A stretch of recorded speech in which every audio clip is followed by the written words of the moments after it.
Hey, Paladins fans, welcome back to the PPL, the Paladins Premier League, where all your top action for this esport is seen and enacted live. We'll be hosting the desk here, Evan Rayner and Nick Keogh, Renegade Pretty Hair, and we also will be sending to our casters shortly to get day 2 started, but day 1 for North America. We've got a busy week of Paladins, and honestly, it's only going to get better. Roster swaps today. We'll be talking about Renegades and Splyce, new members added, new teams Splyce added V3, completely. baby. It's going to be exciting, but hold on before we get there. We got a dream hack coming up as well. That's what these guys are all working for. The Summer Split, it's going to help them get to the World Championship for Paladins, the Paladins Console Wars. A Console World Championship and the Smite World Championship will be there as well. It's the biggest event of the year in place of HRX that would normally take place in January, so get your tickets now.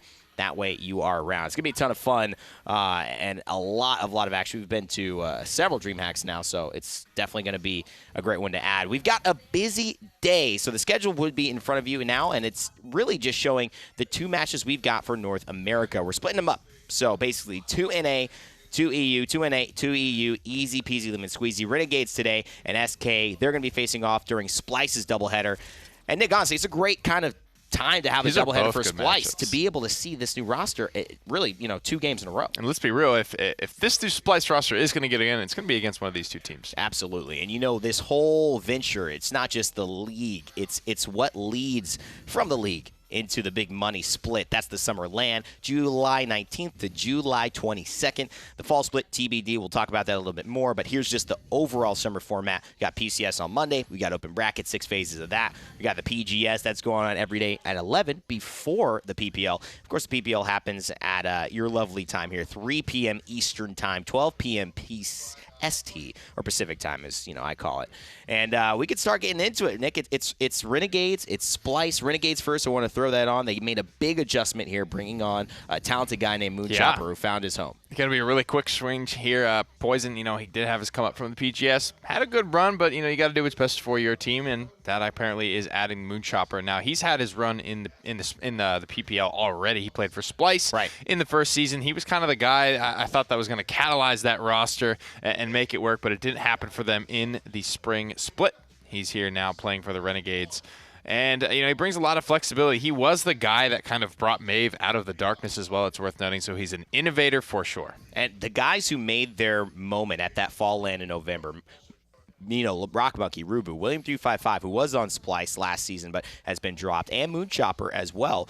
All these guys coming through in big ways and now have found themselves in moments in the PPL, able to steal some of the spotlight. And Moonchopper, I think, is a great player to add to this Renegades roster. It's already looked very strong. They had that run towards the end of the last season in Split 2, and they're almost able to take second place over Envy. Just missed it by a couple of games. Yeah, I think he's a great guy to add to the roster because he has that experience. I think he has the personality that is going to breed success for this roster. He brings a lot of fresh takes for sure. Like we said earlier, he's an innovator. He's going to help get this team, and he's going to be, I think, personality. He's going to be maybe that bitey for the Renegades, right? They're kind of a bunch of quiet guys. They're a little nervous in their interviews. I don't think we got any of that from Moonchopper. The second he was here for his PGS premiere when he was playing in his first time on his place, he was like, "Oh my God, on the beanbag. I love everybody. Come over to my hotel room. I'll cook you some food. We'll get you feeling right." Like, I think this is just a great guy to add to this lineup. He's a really interesting story because he comes from playing Overwatch. He comes from living in Japan and actually having kind of a moment of,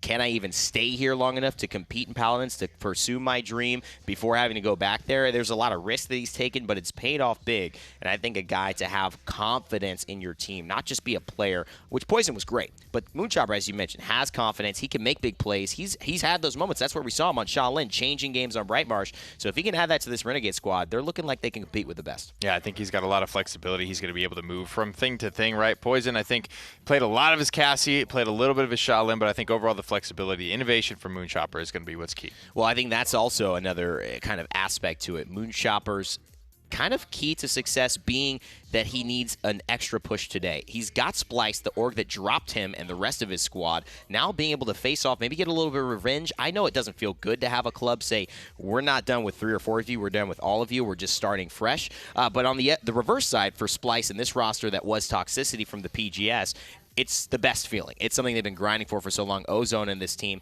have done everything they can to get here, and now they finally have an opportunity in the big leagues. And that's what I'm really excited for. This is a guy that also comes from Overwatch, but also just wanted to get in there. He's on the ground floor. He's been streaming, grinding, playing in the PGS, making new teams, cycling in anyone who will play with him, who will play as aggressive as him to get some type of 5 guys around him that are going to get him a W. Well, Clicky's been that big moment. I mean, just moment taker for Renegades, and he often flexes onto the front line or that final backline kind of DPS role. Vayne on the other side for Splyce has been very consistent on that front line. He's sometimes switched over. We've seen moments, but most of the time you will see him training the lines of the Inara, of the Fernando. But a talented guy, how can he impact Splyce's performance today? I think the big thing is I always see him in Ozone's chat. I think it's just a tight group of guys, and I think that's really what you got to start with. Guys that want to play together, guys that want to succeed together, guys that do play a lot, talk a lot about the game, are probably going to have the same approach. Be on the same page. That's the biggest thing I think that I've noticed with Ozone and the 20,000 PGS teams that he's been on. Is sometimes he's just on a completely different gear than the rest of them. He's diving in with Androxus, and the team is a quarter of a map away from him, and it's just like I think if these guys are all on the same page, if they're all willing to do the same thing and approach the game in the same way, I think that's how they're going to find success. And that is a big question. These two teams, obviously, Splyce, that culture kind of mentality I talked about, a culture of losing. They've yet to win a game, a set. They've won games, but yet to win a set in 2 seasons of the PPL. That's 16 games, essentially. And so it's tough. They have to find a win. This could be a big chance not only for this organization, but for this young team who have a lot to prove. Renegades banning out Ascension Peak there and getting ready to start things out on Stone Keep. Renegades will have the first pick of the day as we get underway in the second day of the PPL, but the first day for North America.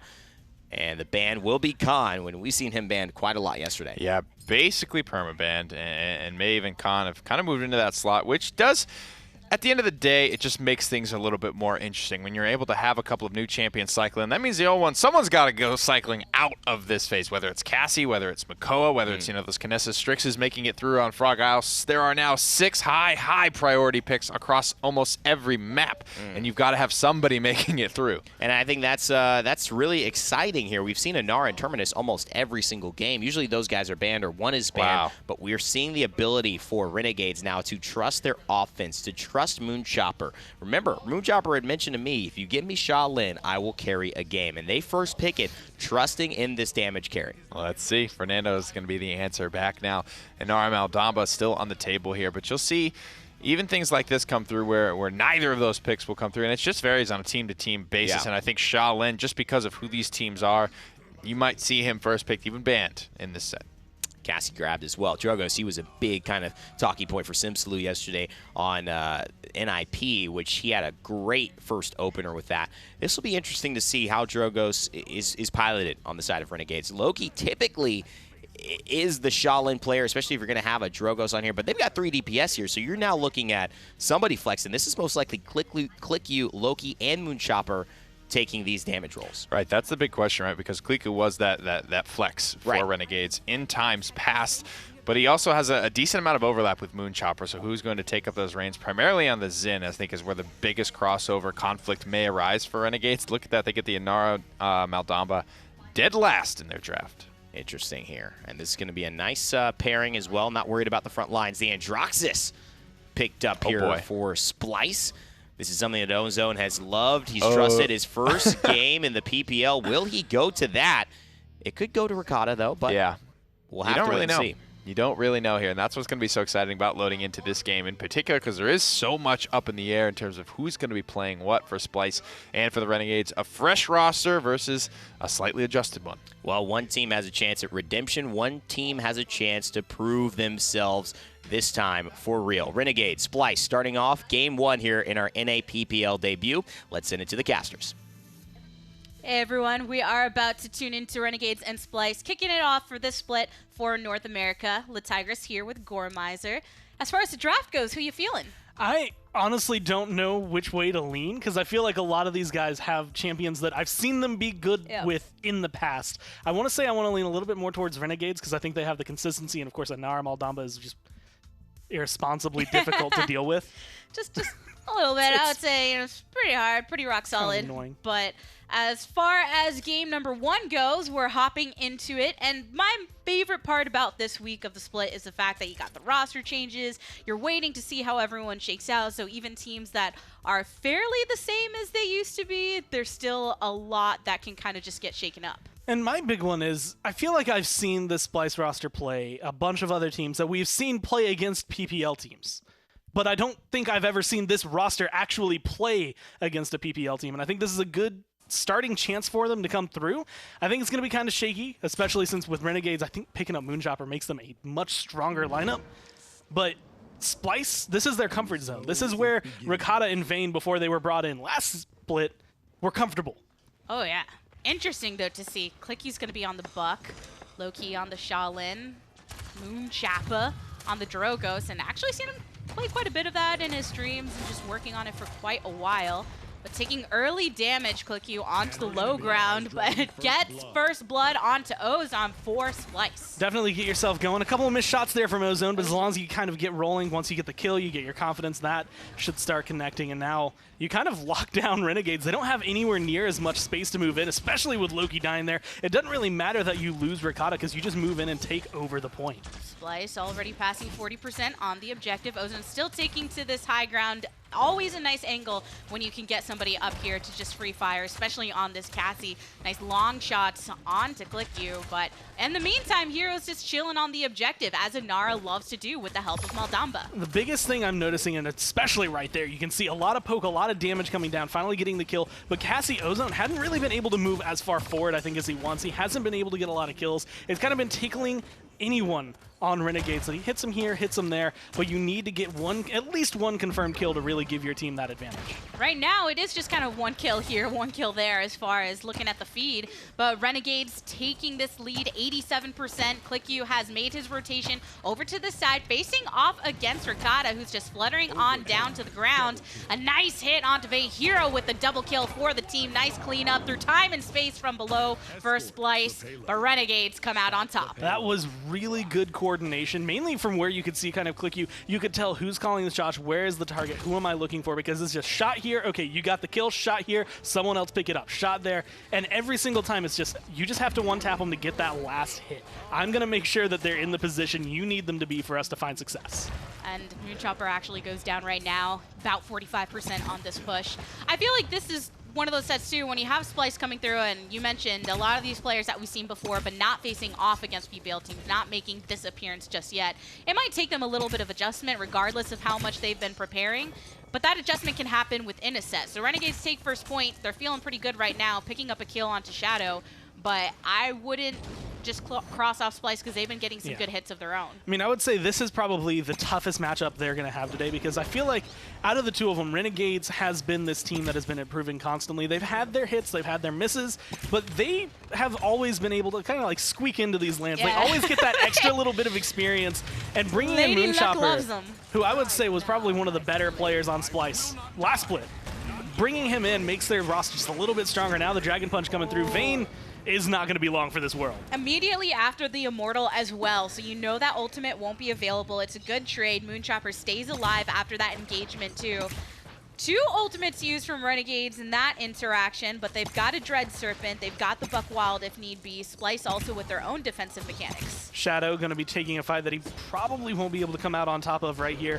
One more arrow once that counter comes down could really cause some trouble, but Ricotta's in the backline, picks up the healer and gets rid of the Drogo, so that's going to create a lot of space, especially with these teams just going down. Ricotta with 3. What great hits onto the Renegades. You take out a few of them, you leave just 1 or 2 remaining, and Splyce are able to hold for the time being. You're approaching the last 30 seconds of this push potential before overtime, which a lot can happen. Renegades can just blast on through and go for a really big team fight, but at the same time, Splyce have the potential to hold.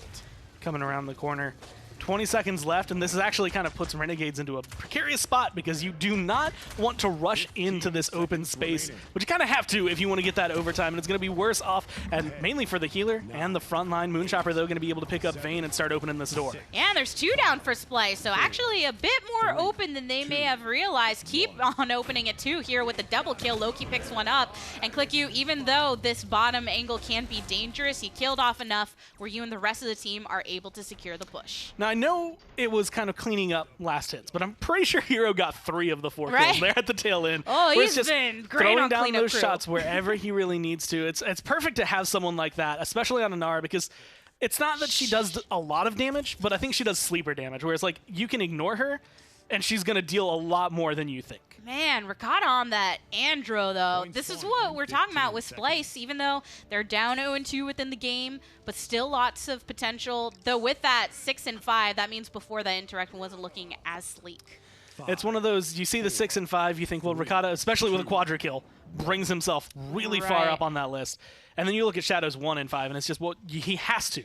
In this kind of scenario, they have 2 flanks, and it seems as though one of them's starting to kind of go the way they want it to, but with the way Cassie's been going, with the way the Zen is going, it's just not exactly the look they want. Look at this lockdown, though, onto Nando. Puts the wall behind him, treacherous ground below. Vayne can't go anywhere. Hero rotates, get another one onto Ozone. Loki's over somewhere else, getting Ricotta, and suddenly Splyce is just a fight that ended before they really got their footing.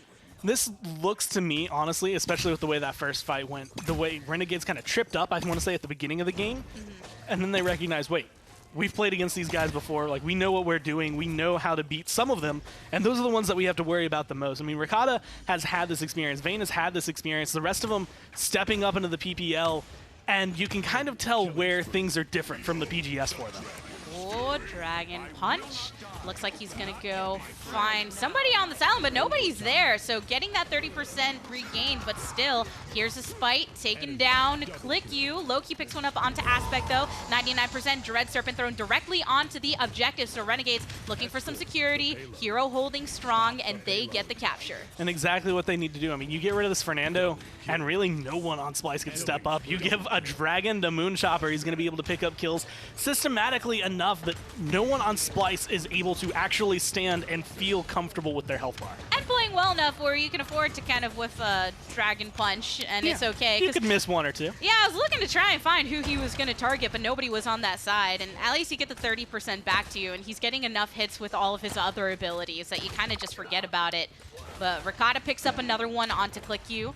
Usually on the defense, when you're at that angle, you can have a little bit of an advantage sometimes. And this is the archway that I think is the hardest. This is the one that when you, especially if you're looking at, 20 seconds, how do we get back in there?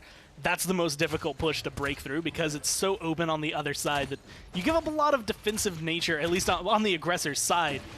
Whereas here for Splyce, you pretty much find a post, you hold on to it, and you should be fine. Scout's going to come out, though, looking maybe for some kills here. Ozone getting aggressive, but again, just enough shots not missing that it's getting some good poke, but no kills. Well, that's the thing. Looking at Ozone on this Cassie, it's that typical play where you're playing Cassie, you played enough of her where you're missing some shots, but a lot of them are landing, but they're not really getting bursted in the way that allows for tremendous value. Ricotta, on the other hand, popping his ultimate to take to the sky, takes down Moonchopper, but Renegades actually trade a couple of them out. Punch him in the face, though.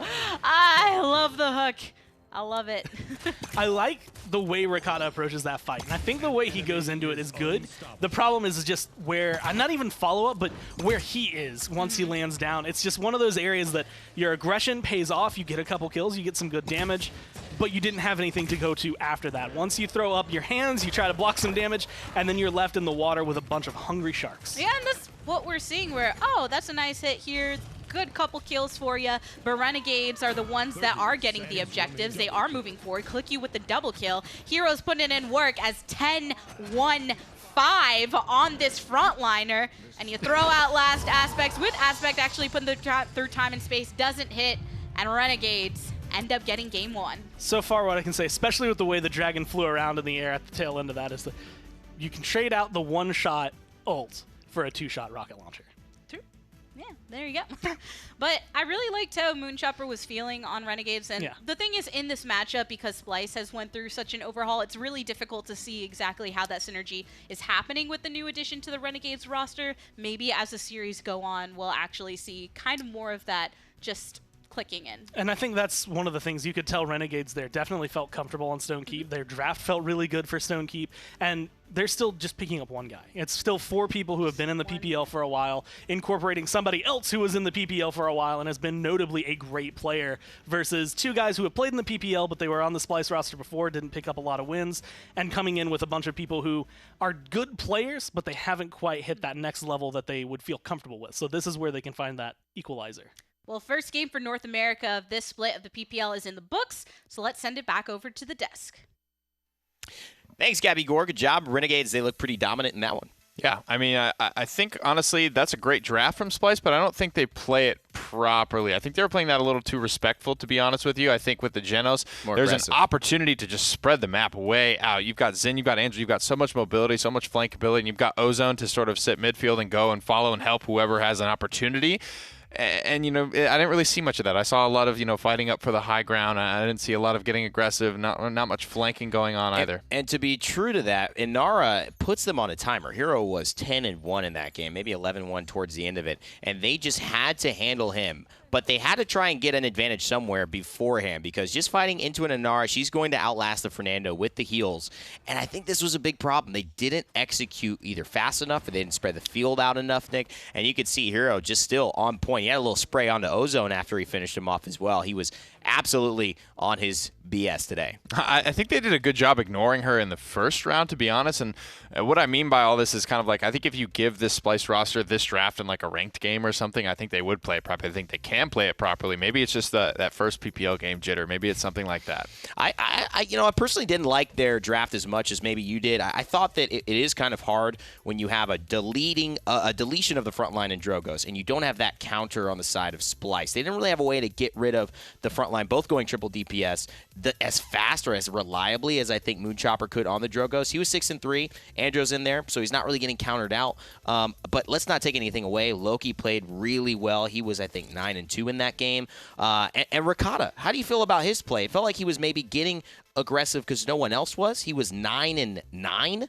which means he's getting kills, but he's also dying a lot. He was the guy that was not afraid to go in, and I don't think he dies as much if his team is there with him, supporting him, being on that same page. It's kind of the same thing. I go back and talk about it looked like Ozone playing Androxus, right? I think there is something there. I think if everyone's doing it at the same time, and sometimes it's hard to commit, but hey, if it doesn't work out, it doesn't work out. At least you executed properly. And it's nice if you can really make Andrew work. I mean, a lot of people have gone to him. He's not going to get banned. He's usually not going to get picked. You would have free access to him. It's almost like a Leon, where it's a rare case where she's banned or first picked in your top 3 slots. So you have an option to her. Oh, boy. Kinessa banned, Strix banned, all the front lines are available. They're going to give the Makoa to Splyce. And Renegades, knowing that, going to answer with their next 2. I'd expect a DPS, and now it will be a Con alongside it. Con Cassie comes through for the guys. A lot of differences coming through in this draft, and I think this will test Splyce. I think in this type of scenario, Renegades probably have the upper hand just because they've seen more drafts. They've progressed through this. They have a lot more experience on their side. The Drogos here, it's a great pick. It's going to lean in their favor, but they've already got the Cassie, and it's an early Drogos for sure. Renegades in the second spot, actually having a little bit of a advantage there because, you know, they don't have to tell their draft yet. Splyce say we want it or we give it up, and if we take it now, they have a chance to go and counter us, and that's what they do. They grab the buck again, which Click You ran last game, to some very good success. I wonder, without 3 DPS, though, will he have that same success? Will he be able to make that type of space? Will he even be on it, actually, at this point? Terminus will come through. That's a good question as well. I think Ozone will probably stick on the Cassie. That's a very rhythmic champion. You want to just get in the rhythm of hitting those in-hands. Buck's a lot of decisions to be made. I don't think it's very hard to hit his shots. It's hit scan, it's pure, and it's really all about when you attack and how. Well, Splyce here on the Moldamba Terminus, the last couple of picks. You can expect an interesting kind of selection here coming through for the last one. It's no Genos, it's a Ceres. So that's going to be a nice heal paired with the Moldamba. Renegades having a lot of options. As we mentioned, the Cassie, they've got the Con to play with. ClickQ played Buck last time, but will he flex onto the Con this time around? Where will Moonchopper be? All these questions to be answered soon. But Nick, who you got in this draft heading into it? I like the Renegades draft here. Yeah, I like it too. Let's see what happens in game 2. Send it to the casters. Let's hop to it. Game number 2, everybody. Renegades performed very well in game number 1. Splyce seems like they need to figure some things out with how they approach the game. It seems really weird to see like Makoa, Terminus, Moldamba on one side and think that team might actually not win. It's definitely kind of up in the air. Splyce, I like the way they drafted it, but again, I think this one comes down to mechanical player versus player. And even we were talking about Ozone on the Cassie in game number 1, Cassie being on the opposite end this time, but just the shots and the way that things were connecting, not fully all the time, but even when they were, yeah, you get the damage, but there just wasn't really the team mindset of what to do with those moments. Yeah. So here on Frog Isle, I think that's what they need to figure out. What is your game plan? Well, I can say switching over, and I actually am surprised. I was going to say maybe onto Leon, but it's going to be onto the Makoa, so that is not anywhere near the same pace as a Cassie. But you do at least get one thing. Rakata on Leon is a really good way to deal with Saris's healing, especially if she goes Void Abides, because then everyone groups up. Hey, they're all on one screen. You hit 2 buttons, and all of their healing goes down. That's going to be something that Renegades, I think, have to play around, but with the way things have been going, they might not be that worried about it. But here we actually getting started. Renegades look like they're being a little timid in their approach right now, which I kind of like, just waiting for their moment to kind of see where Splyce is actually positioning themselves. Shadow vulnerable in the sky, but lands some shots right above over by ClickU. Nice shots coming through. And a lot to kind of poke them out, but again, nothing that's made a big difference. Vayne, on the other hand, is incredibly low, kind of being locked down and kept to the side. Ozone, a similar fate. Hero going to be the first one to go down, though, as Ozone gets aggressive. Might pay for it with his life, but it's still going to be worthwhile. So close, but in the end goes down. Rakata picked one up onto Moonchopper, so it's 2 down for Renegades, 1 on Splyce. A little bit of a delay, but there's enough members from both teams around this objective where there's not any major movement just yet percentage-wise. Vayne getting a little bit of payback onto ClickU, so 42% for Splyce. And I love the aggression here and the way that Rakata's kind of playing his angles, the way things have been going. Him and Vayne move up, just try to get a little bit of poke here and there, keep Renegades locked down, or at least keep them from healing up too much. Renegades have a very heal-heavy composition, and when they can't get any of that off, it's easy to pick off Hero. It's easy to pick off anybody, and since he has to run to the point, Hero's going to be the first one again to die. Ooh, overtime trickling. Vayne is actually doing a great job of collapsing on the opposite side of this Mako, who ended up going down, but Aspect and Shadow both picking up kills. Another one for Aspect as well. So Splyce are going to go ahead and take this first point. This is one of those moments that I feel like Renegades, the later this game goes, the better it gets for them, which is kind of counter to what I would normally put Buck under. But with the way things are going, Khan kind of helping boost it up, them getting into the rhythm, the shots coming through, they will be better equipped with items to deal with what Splyce has. But just pure roster-wise, right now Splyce in their lineup has a lot to shut down Renegades. It seems like they're just falling into their groove a little bit more. I like the movement we're seeing from Shadow and not staying up too vulnerable for too long, because you have people like Loki that can just clip him right out of the sky. And also the rotation from Makoa right now, Ozone, I really liked how he was zoning off a couple members in Renegades, but Renegades are holding on this defense. A good couple kills going to be able to get them a big push back against Splyce. Vayne might even fall trying to retreat, power siphon up, and it's actually going to be enough to at least get him around this corner, get him a lot of healing. Small Damba stayed alive as well. So they're the only 2 now left with streaks. 1.5 minutes left with plenty of time on Frog Isle to get back to the payload. But Renegades have showed that it's not just going to be constant retreating. They can push back. And Vayne's very comfortable on these frontliners. We've seen in the past, just was kind of waiting for things to click previously, and who knows, maybe these pickups for Splyce, they've been going and trying again and again to find what works for them roster-wise. Maybe it'll come together, but here's Ozone with the Ancient Rage, swinging away at ClickU, and ClickU's fairly low, getting some shots right to the head from Shadow. A missed hook, but nonetheless, 3 members of Renegades fall, and Splyce is feeling good. Thing that works against Fernando works perfectly against a Khan. Right I'm over gonna the get shield. right on top of your head. Rockets, your armor, even though you have a nice helmet, I can promise you those rockets still hurt. Moonchopper, he tried to get there before the payload pushed through, but a little too late. So Splyce, much better in this game. If you look at the slash lines alone, they're feeling more confident. Rakata pulling ahead on the damage charts. This is, I think, going to be the big question mark round for me, because now you're coming into it. You have the economy kind of shifting in your favor as Splyce because you got that point. Renegades are down a little bit, but they will still be able to afford their tier 2s. But they have the comeback mechanic. So they're going to get a couple of items online that might assist them. You still have, just in terms of talents, the best way to shut down pretty much everybody on the other side, but you can't give them any kind of presence. Hero has to be a big target. Just the minute he steps onto that point, the minute he shows his face, you have to start melting him to make sure they don't let Inara stand on this point. And Ozone and Vayne, I think they need to continue just rotating in the way they did during the first round. Here's actually a far Dread Surf, and manages to hit off one. On the opposite end, throwing out the scout. ClickU picks one up onto Shadow after he took down Hero. So 24% in climbing for Splyce, despite the comeback mechanic being in the favor of the opposition.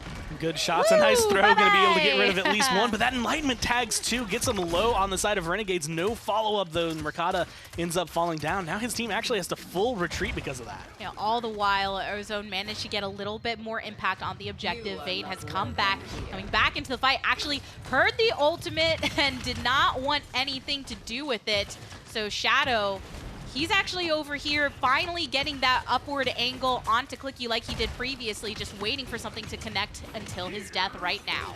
Clicky finally getting eliminated opens it back up for Hero to be the next target. Unfortunately, they did the thing where Inara stands on the point and has comeback mechanic, and so that is just usually equal to one free point as way things go. A beautiful stun from Aspect right there to help get rid of Moonchopper, and so it's going to slow Renegade's roll down a little bit, but they still kind of have a little bit of momentum riding on this payload. A bit over 2 minutes to go for this push, and the thing is, Vayne, he used his ultimate after that because he was hoping to actually keep in the fight, but he was just a little too far off, and now that resource, that slow charging, it can be the way that you hold this defense at the end or the way you capture the next objective.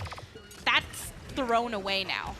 I don't know if that convergence was meant to pick up kills, even though like it didn't necessarily find anything big, but the big thing it did do was actually pull Vayne away from the fight. It's just gaining ground. Even if that wasn't the full intention of this ult, it gets a lot for Renegades, at least in terms of control. Now this payload is going to be able to come around this last corner a little bit uncontested, but they are going to have to deal with Splyce, their respawns, and the regrouping. And Click You along with Moonchopper rotating on the side by the water while you have someone like Hero just sitting on the objective. Block all of the spawn openings, and Splyce eventually get members out. Vayne, he's right here in front of the objective, but he goes down. You know he doesn't have his ultimate available, so you can follow up on the rest of the team. Take out Shadow, and Moonchopper actually gets hooked in and taken down. Good shots coming down. Loki having to reload right there, but this could be the way to turn it around. Damage immunity. Ricotta going to be able to turn that on its head, get rid of Loki, but Hero's still sitting here, still pushing as hard as he can. Has to fall back. 55 seconds, and that payload has almost been fully converted. Yeah, we ain't even in overtime yet, and people are pulling out ultimates and stuff as if we are. So they've got plenty of time to make something happen. And Splyce, because they're on the defense, when they do die, they can come back just a bit quicker. And when you have moments like that where you kill off 3 members of Renegades, they are forced to take a moment to regroup. And this is why, honestly, it's okay. As long as you're Splyce, let this round ride out a little longer, as long as you can. You do not want to go 2-2, but you also just want to give Vayne that time to charge back that ult. That is going to help immensely. It's like 68%, so as long as he can pick up kills, get some hits, it's going to cause a lot of trouble. Renegades, on the other hand, might put themselves away from one map point for Splyce to be able to take it and tie up a set. And the way that Splyce is approaching this defense right now, where they didn't just charge right out the gate as soon as they had collected themselves once more, they waited for those picks. They found Moonchopper, Ricotta getting another one as well as Aspect. So even with Click You picking up that onto Ozone, it's just a little too late.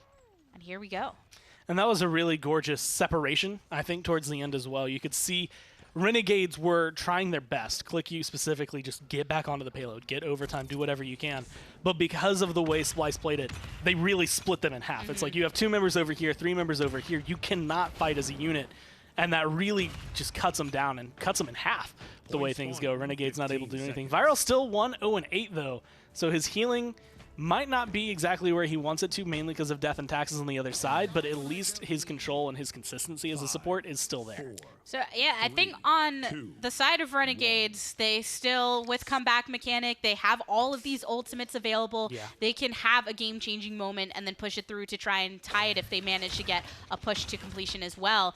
But Splyce, a couple ults short, and it'll take some time for those to charge up, but still, their conservativeness has actually kind of worked for them in this moment. Shadow, using his Dragon Punch, finds Hero, the biggest unit, throws a Dread Serpent all the way into the back line, and now trying to target the Cassie. And starting a lot of pressure, making sure that Moonchopper, even though he didn't get the full connects, they have to fall back. They can't jump in and get in your face. A nice spit going to come around. Again, just spread the damage throughout, stand on the point, 51%, and as long as they hold on to this, they should be able to convert it. But Renegades, again, comeback mechanic and a couple of kills is really all they need. And just getting Ozone right there was huge, and now Loki popping off at the seams, taking a triple kill for his name. And Renegades, with this comeback mechanic, it should be a breeze for them to match at least that 66% and pass it. It's one of those moments you can shut down my healing, says Saris, but you can't stop convergence all of the time. It's going to come through eventually, and you're not going to be able to block it. This was one of those times, triple kill for Loki, and that's literally all they need. Then you just plant one person, comeback mechanic gets you that point back, and this is exactly the way Renegades have to play this. It's so difficult to break into this. I mean, you see when Hero walks forward alone, he just gets erased right there. There is literally no health bar for this Inara. She is not as tanky when her healing gets cut off. And, you know, looking at the way that capture just happened, it's the second time where Splyce panic ulted and didn't get what they wanted, so you're losing that value for later. During the previous round, it was coming back with a reanimate and being pulled away from the objective, not able to actually stand on it. This time around, you heard the Ancient Rage pop off, but Ozone couldn't make it to the capture. Renegade still captured, and that's why he's only at 38% right now. And that one, again, I think comes through when you are in this position. I mean, this is a team that they would win constantly in the PGS. Also, real big shout-outs to Shellspin being able to get back on there, or just a bad throw, I want to say, from ClickU, yeah, not a little getting too rid of aimed up. Ozone. You'll see a lot of the most effective throws with that where you kind of just dart it down into the water. Yeah, pop, pop, pop, as opposed to, you know, the lob that you do to young children so they don't get afraid of the ball. You don't need to be doing that with the Turtle Man. No, you have to dunk him into the water. Like, he has to go so far deep that he becomes an ancient for the next generation. Like, he is just a myth for the next 100 years. It's the NBA playoff season. Channel your inner LeBron James or whatever player you're rooting for. No, channel your inner LeBron. There's no room for anyone else here. Yeah, there you go. But maybe we'll see that again once that ult comes back up. All the while, Splyce hasn't let too much leeway for Renegades in this time. At this very second, this 55-second-ish to 50-second mark, Renegades was pushed all the way almost to the end last time around. Yeah, this is definitely a complete switch, and I feel like this is one of those, even though you've seen a couple of panic ults come down from Splyce, I think the first time, it's reanimate. That's definitely something you don't want to use as a resource without getting good use out of it. Following up, Ancient Rage, it kind of sucks to throw it out early, but as long as you can charge it back up, which 91%, 94, you're going to have that for the next round. It's not the end of the world, and that just comes with veteranship. Once you've played a little bit longer, you're not going to have that same moment. Hey, at least you know that Convergence was used by Sarah, and it didn't get any kills after, despite the fact the Viral ended up picking up one later. So some trade back and forth, Vayne getting aggressive onto Moonchopper, and Ricotta actually doing some really great targeting, particularly onto the enemy frontliners. You know, there's a stat that we do not have, and it would probably be impossible to get in any circumstance anyway.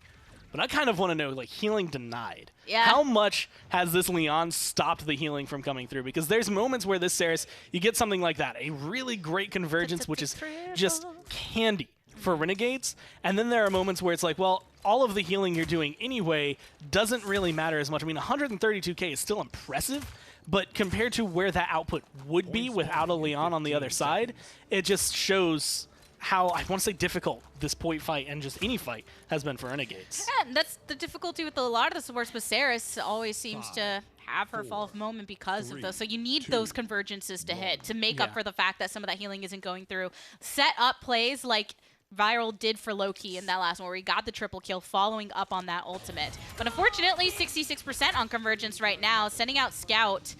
But Splyce, they are full throttle with all ultimates available, and maybe they'll just land a bit more consistently this time.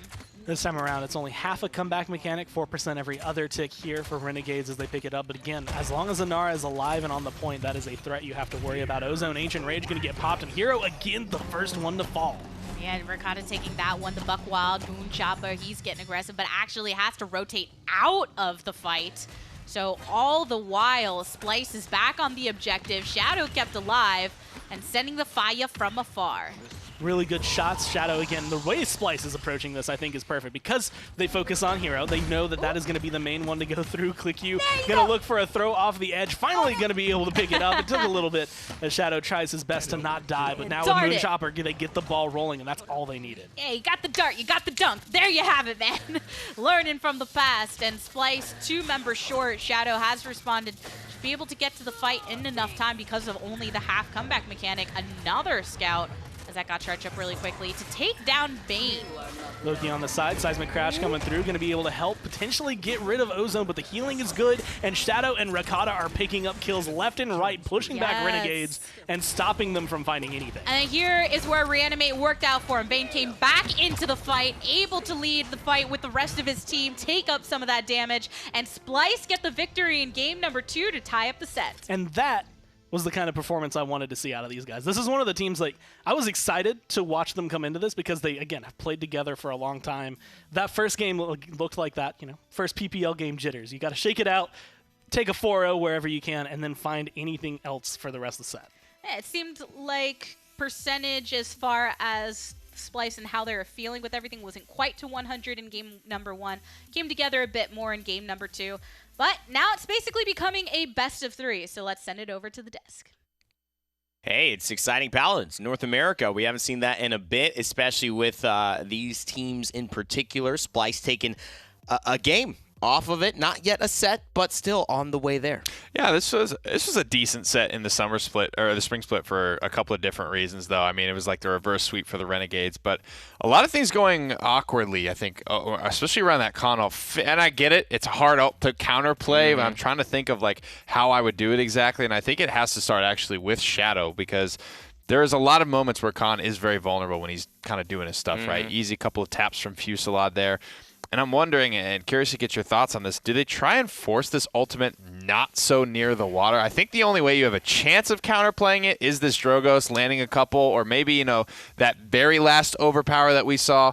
If you see it winding up, I think that's a good time to maybe wind your Dragon Punch up and just kind of give that little trade out sort of thing there. I've actually tried to deal with it, and I think you don't have enough time. If Khan is near the water, you don't have enough time to kill him by the time he throws off your front line. You got to assume whoever's getting picked by that, a good team, he should be dead to rights. But it is, what can I get off of that? Maybe that means the salvo to the back line of who's shooting at Khan. The idea is let's delete Khan right there. But what is the most valuable trade? Maybe at that point, Khan's already done what he's going to do, and now I need to look at Cassie. Now I need to look at somebody else who's going to really open up this fight now that our frontliner is off and we don't have as much peel. I think whatever it is, it's going to be a tough decision. There was one moment, actually, where we saw Ricardo and Leon. He did, because everyone clumped up to sort of follow up on an overpower, he hit like a 3-man enlightenment or something. I think if you take that opportunity to get hyper-aggressive to the backline, it might cost you your life, but especially with something like an enlightenment, I think you might be able to trade out 2 for 1. It's an interesting one. And again, that Terminus ended up making a big difference towards the end as well. Vayne doing that. And Ozone taking it upon himself to play the Makoa. I thought that was a good choice. It was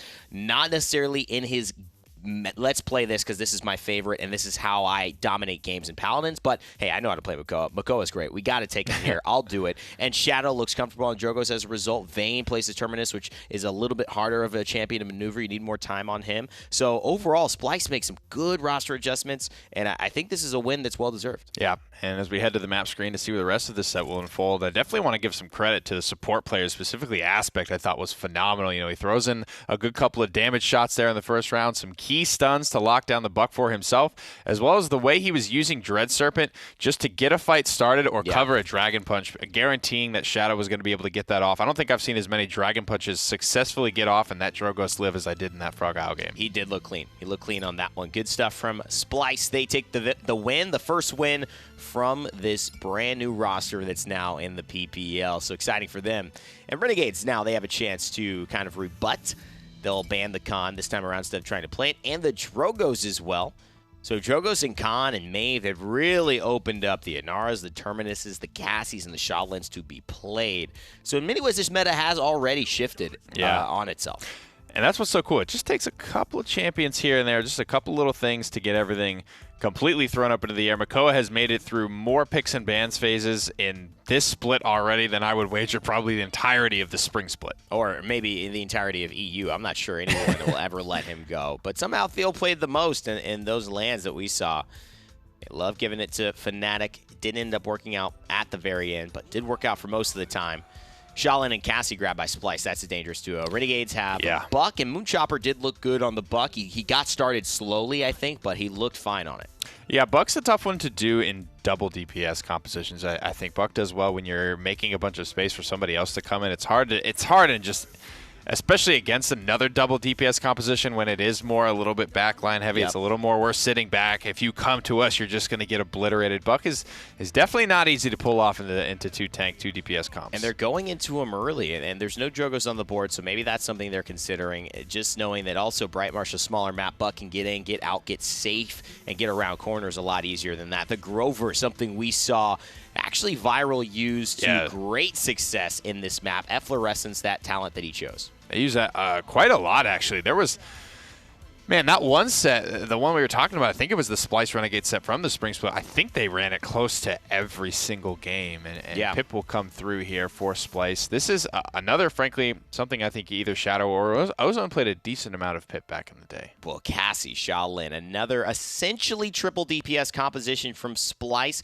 Renegades going with the duo front lines. Let's see what happens in Game 3. It's a best of 3. Let's get it underway. Tied up series, everybody. Renegades not quite performing in the way they did in game number 1. Yeah, it was kind of a big flip on its head. It's like a clean 4-0. It looks, okay, well, this is looking like it's going to be a 3-0 for Renegades, and then Splyce fights back. And I think this is another draft that kind of lends itself to Splyce just a little bit. And I liked during the last game what we were seeing from Vayne and Ozone in particular on those frontliners. Yeah. And I want to see what everyone is taking here in game number 3. Because Splyce, if you compare their first performance to their second, where second everything seemed to fall in place, still a couple of moments that were questionable, but then it's okay, if you switch things up a little bit, are you going to go back to how you were in the first game where you're a bit too timid and not able to get aggressive, or still have that confidence? You know, a lot of what we've seen, and Virtus Pro is the team that comes to mind, where we see a team that when they first came in, they didn't have their identity. It didn't feel like they knew what they were doing. And I kind of feel like that worked the way Vayne and Ricotta, when they were picked up, it was kind of, well, where do you fit in Splyce? Now it's them on the team they were on initially, them with everyone else. So I think this is a bigger portion of where they can come from, being able to say, look, we already know what we like to play, what we're good at, what we can use. We just have to figure out how to play it against these other teams. We've got ClickU back on the Makoa. He had that wonderful fidget spinner moment on Splitstone Quarry during the last split. Not really the potential for that on Bright Marsh, but hey, still some good play. Running that half shell. Nice shots into Vayne, forces him completely off of the objective. So far, that's 2 games in a row where Inara goes in to do what you would expect out of an Inara, go stand on the point, and just not able to walk out of it with a health bar that is really good. The fact that he walked away alive, I think, is definitely going to be a testament to Splyce and being able to come back into this fight, though. 39-12, not really a big swing for either team just yet. Because just like that, you see Inara throwing up the wall to actually blockade one of the entrance ways, and everyone, the way that Renegades is actually just starting to cluster on the side, leaving a bit of an opening for Ricotta to get some nice shots. Shadow gets a kill onto ClickU. Nice grace out of the way from Loki, but popped in the face. Viral, I think, is going to be maybe the key difference here for Renegades versus the last game. Going to have a lot more damage overall than you'll see out of Aceris, and so far he's been doing a lot with these kills, at least being able to help set it up or finalize those hits. And with Non-Evil Mojo that doesn't seem to have found too much, at least not in terms of kills, finds 2, but does not lead to anything. A whirlwind on the opposite side as well. Helps keep everybody alive. Moonchopper repositioning to the opposite end, standing behind ClickU to hopefully get some of these shots without having to take a lot of the damage. And a nice hook onto Shadow. ClickU with a double kill to follow it off. And then here's a Vayne right in the middle of everybody from Renegades. Just gets blasted. Could you say that Renegades found a wild Vayne? They did. Right there. I'm sorry for that one. I actually feel bad about that pun, but I'm sure Vox is proud. There we go. He loves the puns, that one. But I guess if you didn't know that Vayne's name used to be a wild Vayne, then, oh yeah, then it makes absolutely no sense. Any sense. I was like, why is this Vayne wild? Why can't she be tame? Jeez. But Splyce right now actually doing a good job of shutting it down a bit on this defense. It's not a good joke if you have to explain it. But we did it anyway. We did it anyway. Ozone going to be able to pick up some kills back on the Cassie, and it kind of feels like, I don't know, it's like a tug of war between these teams, but it feels like every time one of them takes over, it's off of just a mistake on the other side. Like one person makes, not necessarily a dumb move, they just make something that didn't quite fit the way I think they wanted it to, and then immediately the other team capitalizes on it. 3 members, 4 members just step on their throat and step on the gas to try and get there. It almost seems like each team has a moment of just seeming like they get caught off guard, but when that happens 3 times in a row, do you really have an excuse? Through time and space actually looking to clip a couple, and Seismic Crash right around the corner, whirlwind to answer. Didn't want to lose anybody. Instead, Splyce are losing everyone. Now Vayne, again, just kind of stuck in the middle of everyone. Inara, not long in that kind of area that you can actually live. No Pip, no Genos to keep you alive. Even with your damage reduction, there's not going to be much you could do. So Splyce waiting for everybody to just respawn so they can go out as a unit. No use in actually setting up the stagger for Renegades, because when you're at kind of this choke right here, you pass the windmill, and Renegades are ready to just kind of spread out, right? They're waiting for it to push through with their frontliners, so now they can come to the side cubbies. And there's one chicken that pops right back into his human form. Baloki gets a kill onto Shadow. And Viral, perfect positioning to get that heal as well. Just comes in, recognizes where I can stand. I go through walls with this healing now so I can hit that chicken no matter how low they get. Keeps them alive, at least for the time being. Now, unfortunately, though, Renegades all getting pushed back, not looking for the convergence. Only 15 seconds left. Loki about to die. Vayne picking up 2. It is not a good look to try and close this out. Luckily, right now, Vayne isn't sandwiched like he was previously, but Renegades, they are actually just super far from the objective right now. They want to make their way through, but ClickU in some trouble of his own. And I think they all recognize right there in those last moments, there's no use in us using any ultimates for this. It's kind of just a stretch for us to even get back to the objective. A lot, I think, actually started with this play. Once Ozone got a couple kills early on, you really stall the progress for Renegades. And then you could set up as Splyce on the map, figure out where do we want to hold, at least for a little bit. And a couple of the holds didn't work the way they wanted to, but it's really the idea of we distracted them here for a little bit, here for a little. It's just buy time until they get back. Once they get on the payload, all you have to do is win one fight, and with 15 seconds left, you have plenty of room to hold them back. Splyce and Renegades, they're keeping this pretty tight. I mean, each of them taking one game, and Splyce, I think a lot of people didn't expect for that to happen here. Yeah, it's definitely, I mean, I want to say impressive from them, but I feel like this is one that's Renegades in this weird area, because I feel like they were on the rise, and this feels not necessarily like a step back, but it kind of makes me question where they stand. I want to know where they go against G2, where they go against Envy, and how it's going to look for the rest of the split. Of course, that's what the rest of the weeks are for, as right now, Ricotta coming around the side, looking for some kills. Nothing big yet until he gets rid of Loki, but immediately loses his own life. Whirlwind and Immortal used by Renegades as well, so Splyce losing one member in that process through time and space, thrown through the bottom. Moonchopper, a couple kills for him. So maybe with that advantage, Renegades can try and collapse upon Vayne, but he's just backing off into Ozone. Coming around the corner and just trying to hold their positioning. Unfortunately, this is where that area of your lack of healing, I would say, if your Pip is not like immediately committed to keeping this NR alive, your Genos is not going to do enough. Vayne kind of stuck in this area where it's just not going to work out. And with Shadow gone, you don't really have the pressure to push back into this. So that 78% is looking like it might close in on 100 a lot faster. Oh, it's still going. And looking at Viral with a double kill, Genos can't do anything on his own. So Renegades, they capture another objective. But Splyce, they have this opportunity to regather. They held the defense last time around. So it's definitely not impossible. These next, I want to say like 15, 20, 30 seconds are really going to matter most for Renegades. Is it going to be enough of a push that you can ride the momentum, or are you going to get stalled? Earlier on, this was where Ozone gets a triple kill. Ozone pushes them all back. Ozone pretty much shoulders that round for them at the very beginning and then makes it a lot easier as time progresses. Now 2 minutes left and you're already at 50%. This is where Renegades want to be. And I believe, speaking of Ozone, I think he was working into morale boost as well. Interesting indeed, but let's keep it interesting. Loki with a lot of these hits going nicely, and luckily ClickU was on the opposite end to clean up that kill. Coming around the corner once again is Ricotta, just looking to try and create some space, do something for his team. Very good on Loki, but it's just not enough to get, quadra kills. Every single time you step forward, you need someone else to kind of follow it up. You need to pincer it down, and that's where this angle with Ozone, if they can focus on the same person, they should be able to pick up a couple kills, but it kind of feels as though there's some disjointedness between the two of them. That's a lot of the key, right? If you're both focusing somebody down and you have that prime target selection, you don't have to worry about how much time it takes.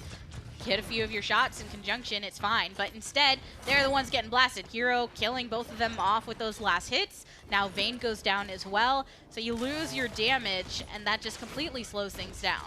And just long-range axes accompanying a Leon, accompanying a Makoa, accompanying a Buck, accompanying Fernando. Just all of the damage Renegades have stacked up really leads them to that. Once they get the ball rolling, it will not stop. It snowballs literally with the way they want things to go, and this payload's almost all the way in. One Buck Wild might be enough. Vayne is going down. Luckily, it is enough. So this push, in conjunction with the rest of the team, the fact that you had Leon in that side cubby just shooting from the window, so it was kind of just both of those angles completely taken.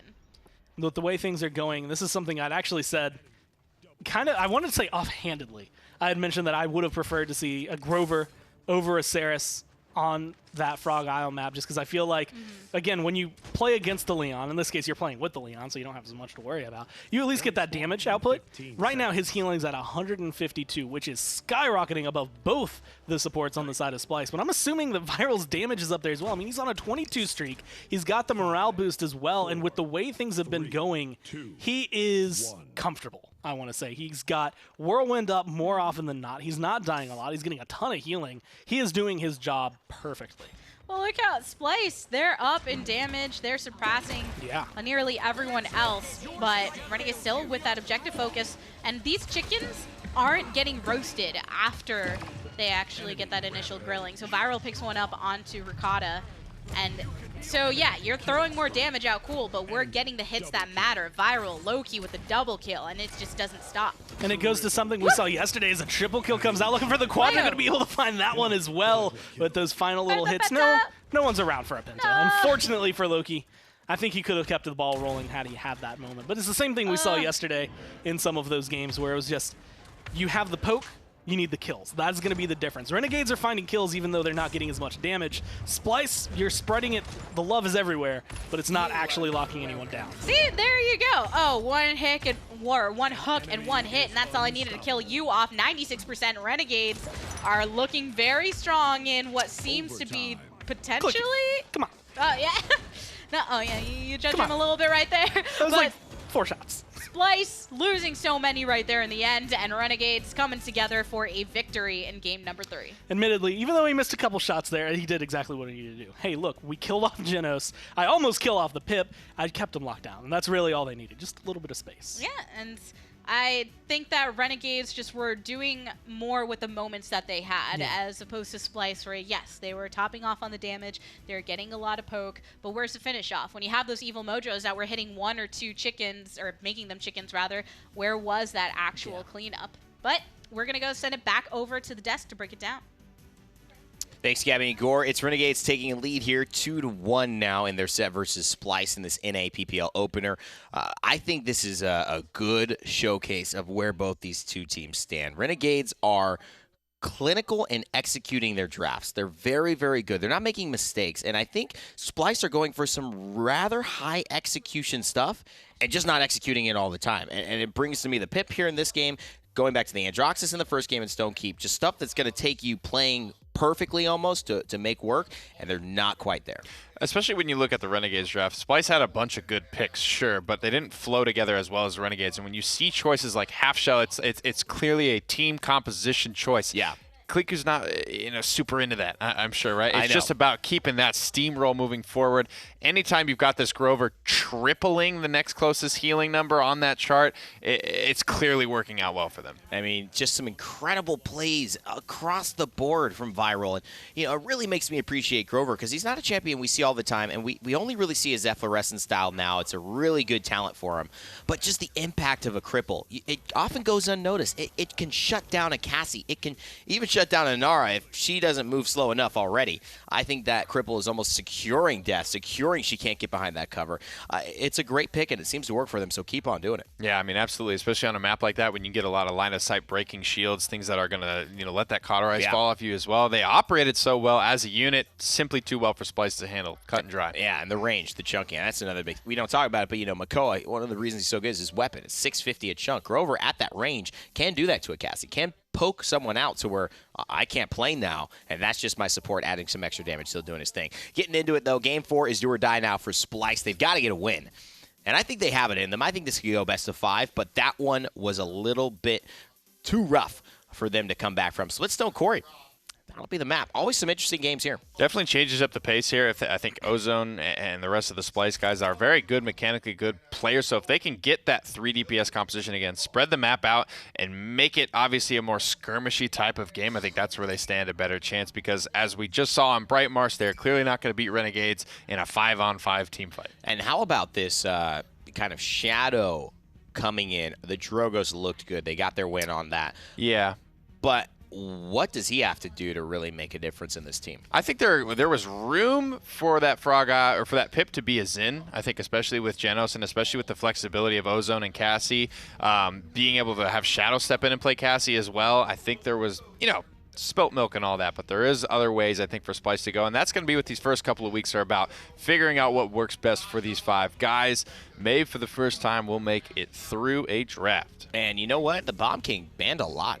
A lot. And, you know, part of the reason is he's so good at cubby control here, which is where most of these fights take place. On the right side as well, near the grinder, he just goes in that hallway and, like, come at me. I dare you. He just, with Royal Subjects, is almost impossible. And we've even seen a lot of demolition here, at least from Envy, showcasing that talent and the impact of that on a point fight such as this. It'll be the Inara and the Genos taken for Splyce as the Cassie Buck are rounded out. And, you know, I like Moonchopper's Buck. I think he's used good ultimate management. I think he's played well on it. Yep. So we're going to see relatively the same bans here. Always the Khan, the Shaolin, such a hot topic in this set in particular. The Maldama goes away from it. And a little bit of Barrack. Barrack's this has got to be his most popular map. I don't know if I want to say his best because I don't feel qualified to make that statement. Yeah, but exactly. I definitely see him here. You need to put a little bit more time in on Barrack for that one. But you know, I think he does do well. And what we saw, he went into that right side near the lava, underneath the second level, and he just sat there staring at the point. He put his turrets there. It's a very hard room to go in to during mid-fight if he's holding it by himself. And you see the Zen and the Strix coming through. The sniper pressure will be here. Kinessa is open, so Renegades have the kind of tough question. Do we double tank or do we triple DPS with the sniper to contest the Strix? And they're going to go for the Kinessa, it looks like. And oh man, that's a big play there. That's a big move, especially with Maeve, Zin, and Strix. Oh, I like it. Quick swap to the Ashe. I think beefing up a little bit is probably a better option for them. The old slug shot, man. And you know what? Let's talk about the buffs that happened. 350 to 600 damage now on the ultimate. 17-second cooldown to now 15-second cooldown. And you can get that down by 5 seconds with cards. So you can have a 10-second dash, which is important. Also, slug shot. Twice the range, essentially, from 50 to 100% range. That's going to be able to contend with the Strix. This is an interesting pick. I'm curious to see how this Sniper Ashe performs as Renegades look to close out this set against Splyce. We get to see some Ashe. We actually saw some Ashe in PGS earlier today, and now in PPL. Yeah, so I guess it's not completely new, but it's also completely new. First, guys. Shame on you for waiting so long. But no, I agree with what they were saying at the desk. It's an interesting pick. I was admittedly kind of excited because I love watching Sniper v Sniper, but I like the way this fits because of what Evan was talking about at the tail end of that. That instead of a 50% increase on range, it's 100%. So she's got twice the range of her normal shots. And honestly, you're standing on the point. That is exactly what you need to hit Strix. So the minute he shows his head, I expect Ashe, and especially since ClickU, who I believe I saw play a lot of it in Season 1, can make this work well. It can be a way to account for that distance and trying to get that reach, because with Ashe, there's not really an easy way to get to those vertical locations. So if you can at least reach up there, that can make up for that fact. And I really like his loadout for this map. I mean, Heavy Metal and Indomitable are just really good. You get health, you get your crowd control and slow reduction.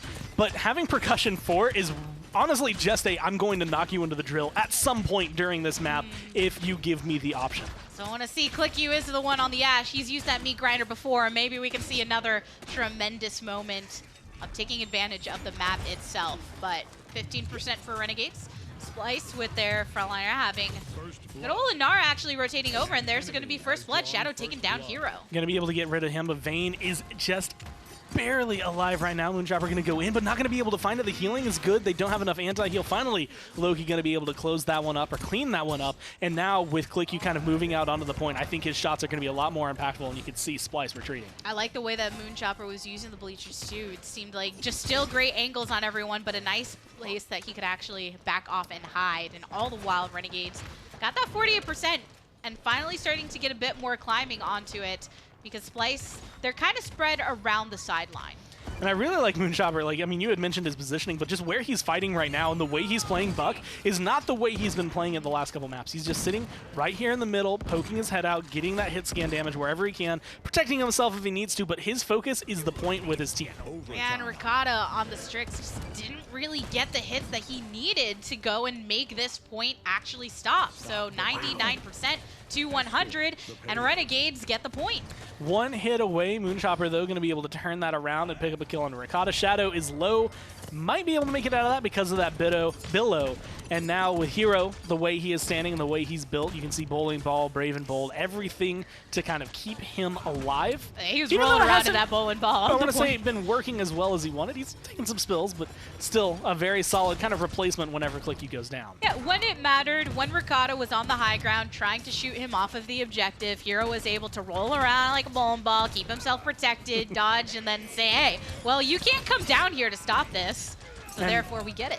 With the shots he has as well, like you can see, I mean, both Barrick and Ash at this point kind of kitted to take these long-range fights and actually doing it incredibly well with the way they're going around it. The turrets have been perfectly placed. The shielding has been very solid for them, and it's just everything that you need coming down from the two front lines to open up space. Look at the way that he's circling around, and Loki gets the double kill on the exact targets that Hero is keeping his eye on, but that's what you want to see from your team. Oh, you got it? Okay, I'm just going to go and focus on something else, which means, hey, maybe pushing the objective through. This is one of those moments where you, as a team, you know, your split stone is maybe your pocket. That's okay. You know, we're down, we lose one more map, we're out, so this is where we're going to take it. It used to be a map that if you pulled that out, kind of like a Timber Mill, if you were really good at it, you were, okay, we got this guaranteed win, we can tie this set up, no problem. Nowadays, this map is way more well-known by a lot of these other teams, especially since G2 loves it now, so everyone else is trying to play catch-up with them. Renegades right now are running this 4-0-1, 2-0-3, the two carries doing incredible work on their side. Only 2 deaths on the team in total for Renegades as well. And it's on the frontliners. If you're going to see deaths on anyone, that's who you want to see it on because they're protecting the rest of the team. So Splyce, with that round being as fast as it was, they didn't get to garner as many credits as they desired. Here's a Midnight attempt to bring them into it. But Splyce actually keeping themselves clustered together to a certain degree until they can locate Renegades. And now Vayne is doing exactly what his team needs him to do, and that's just with the space they buy, stand on the point. 50% with the comeback mechanic gained up, and that is perfect just because it puts Renegades in position. They have to get in there. Shadow going to be able to capitalize on that. Moonchopper knew he had to aggress. Shadow just going to be able to eat him apart and tear him down before he can get there. Whole 54% for Splyce and climbing with that comeback mechanic. And Shadow is still in the high ground, bringing himself down low. You heard Anar throwing out her ultimate, but Loki finds himself ozone. A little bit of trade back with the help of your neighborhood sniper. But here's a Dread serving directly onto the objective as well. Moonchopper rotates around, brings himself to the high ground, gets some nice shots into Aspect, looking for a couple more, realizes that's not going to be a quick cleanup, so instead he finds Vayne, because if he can't get one dead, at least he can get the other. Now right in the face of the enemy sniper, but Ozone is there to clean him. Unfortunately, there's a Maeve, and Maeve usually can get you a kill, maybe 2 if you play it properly. Ozone going to be able to find 2 for himself there. Shadow picks up another, and even with Hero standing there, that was 100% just buying time, trying to let the respawns, the movement come through, but Renegades just don't have anyone that would feel comfortable jumping down and trying to hold on to that. So with comeback mechanic and the way they played it, Splyce going to be able to take that point. In the end, it all worked out for them. They got some early percentage, I think, that Renegades thought they were going to be able to bounce back from, especially when they got a couple consecutive kills. But as soon as they lost those exact players that were supposed to be doing that killing off, then Splyce said, oh, we just got a little more to go. Let's top it off.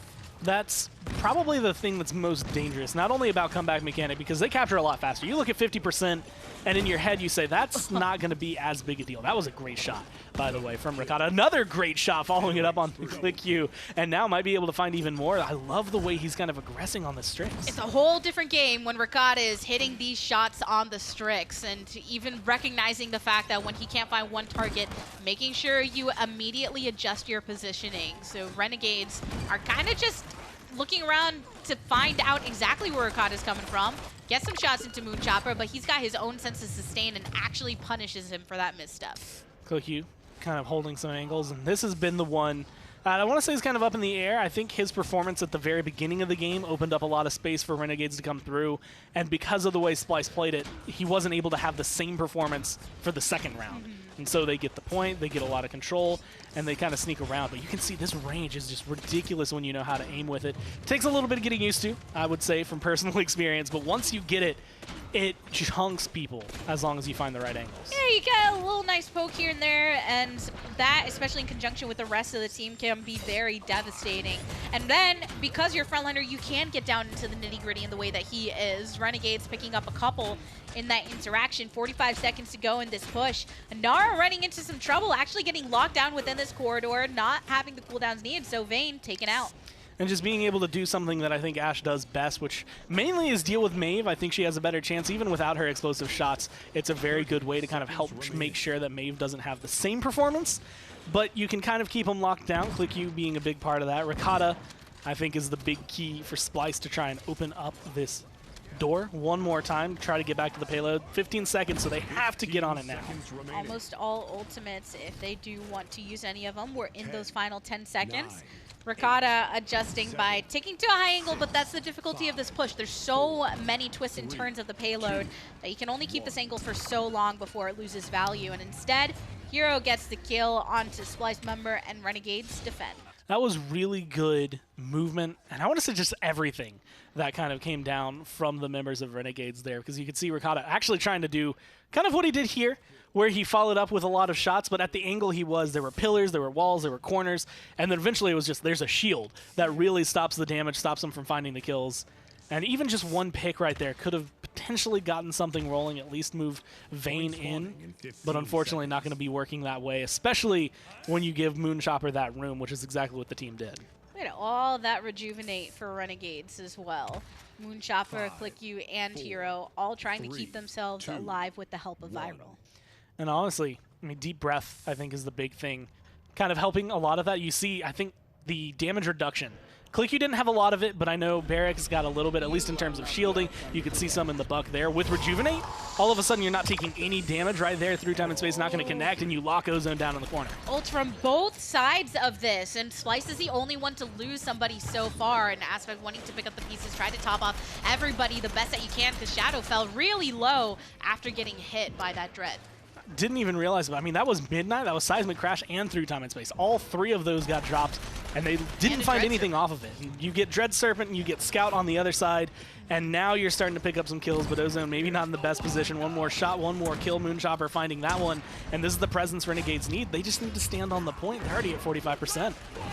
Spite using, there's a Dome Shield actually kind of adjacent to the objective, with the wall coming up from Anar to try and blockade just a tad. Shadow ended up picking up one onto Moonchopper, but the 60% is still climbing to Renegades. Here's your Assert Dominance on the sideline. Ricotta one shot away and does go down. So ClickU is ready to rotate onto Vayne, but Vayne is one tanky mama, and he ain't going nowhere. Throws the shield to the side, immediately turns focus where he needs to. Shadow going to be the one kind of locked in the corner, no healing. Billow, though, going to keep him alive and out of there. Vayne, once again, in the firing line, and here come the blasts. One by one, him and Moonchopper just trying to lock him down, but there's not a lot of damage on the side of Renegades to displace the Zanara. And if I recall correctly, Vayne, I think, is on Rejuvenate 3 right now, so the fact that anytime healing is available from Jen is just soaking it all up. So these shots that Vayne is taking are getting completely negated. Shadow gets a kill on the Hero, still kind of locked down, but again, a lot of survivability on the Zen. Another Through Time and Space for the second time this round, but again, not connecting on anything. Seismic Crash is back and does find ClickU,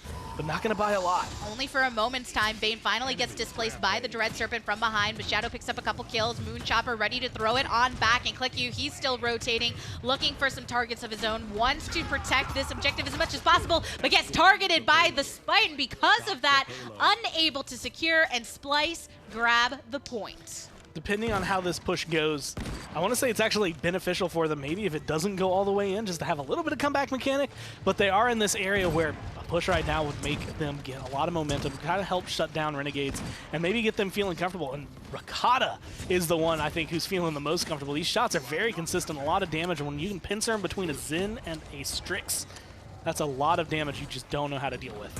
And I really liked the way that Zen played that in that last bit of the fight, where using your ultimate in a way that's, you know, I don't really care if I actually kill or not. If I do, great. Yeah. It's really just to secure as much as possible for this objective. I'm going to hold you in place. That's all that matters. Whether you get killed, whether I get killed. I want to hug you. As long as you are right here and you're kind of stuck right here, I'm a bear trap, but I'm alive. Like, I'm just a living bear trap.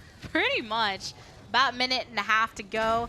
some fighting for the top of this damage, and it's just Ricotta early on, it was a little questionable, some of the shots, but seemed to get into a bit of a groove that has really helped secure a lot of these picks that have allowed Splyce to move aggressively.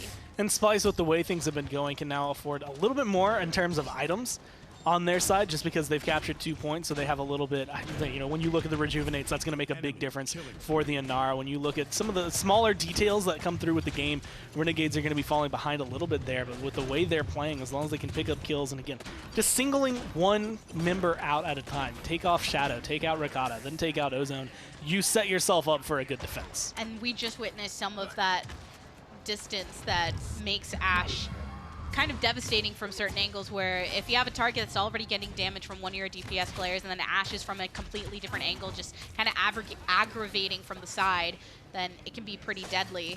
So now because of that, Splyce are still on the regression. We're in the last 30 seconds before overtime, and even though most ultimates are up last time around, we saw everyone hold on to them. And I think this is a good angle and a good spot to be held from Renegades, the way they're kind of pushed up a little bit, but still in the point where they can just, again, backflip right into the payload if they need to, make sure that things won't entirely go away from them in terms of control. But with Shadow there, you have to get rid of the Zen. He's just been so survivable. Viral is actually keeping a nice angle to try and get as much reach with his healing as possible. Moonchopper taking some heavy hits though right in the face. Instead, Ricotta, unable to land everything he needed, gets punished for it. While Moonchopper, he's still being graceful. He's getting a kill onto a frontliner, onto a DPS, and that's actually kind of a delayed triple actually. And there's your defense from Renegades. I like the play we're seeing from this Buck play. Keeping it up 3-2. Moonchopper again looking really solid. Looked solid. I think every time he's played, one of those members, I would say, or players, they kind of snuck in and everyone's like, okay, what do you got? And then he showed up and everyone's like, okay, we see what you got. Unfortunately, I want to say it's not necessarily been barred by bad teams. I think actually last split, the Splyce roster looked really good. It was just certain moments, and when you go up against a full 5-man coordinated opponent, it's a lot more difficult. When you're in this scenario right now, Moonchopper is shining because he has the backup from the rest of his team. And we know that Moonchopper was upset by their performance during the last split. He had mentioned it, wanting, I mean, any team, you're a pro player, right? You want to win. Nobody comes into this and says, I want to lose. I like being here. I don't mind losing. Right, exactly. So, of course, then when you have an opportunity to come onto this roster, you want to prove yourself and say, let's make this a winning team. As long as you can keep going, that's exactly what you want. And he's got his chance now on a different team.